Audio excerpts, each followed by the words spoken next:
rap is about expressing oneself. It's telling one story uh, through a different art. And Eritrea is in need of someone somewhere to basically tell her story. And I just want to know how prepared you are to tell Eritrea's story through rap. Um, I think that everything has to be done naturally for it to be received. You know, even like our convo before, we was just talking off camera, and we agreed to just have a natural convo.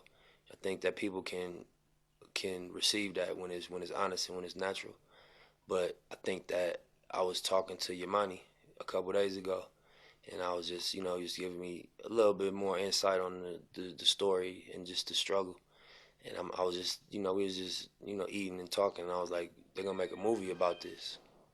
And he's like, yeah, you're right. They should, because I don't think people are really aware globally, unless they into politics, about really what happened. So I would love to be one of the voices, whether it's through rap music, whether it's through connecting the dots to create a film, or both. But I think that the story is inspiring, and the story is, a really, you read the Bible and you read David and Goliath, and you inspired by that because you know the Trojan horse that story is. And if you think about the Eritrean struggle, you so many metaphors that you can take from that.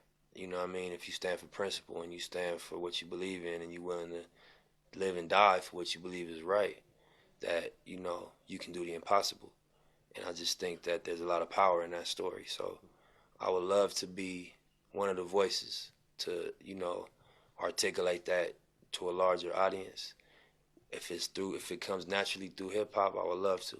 If it's through film or through interviews or just being somebody with roots to the country that expresses on a platform and talks about it on larger platforms, yeah, I do feel responsible to a degree. I just think it has to be natural and it got to be sincere for it to be received.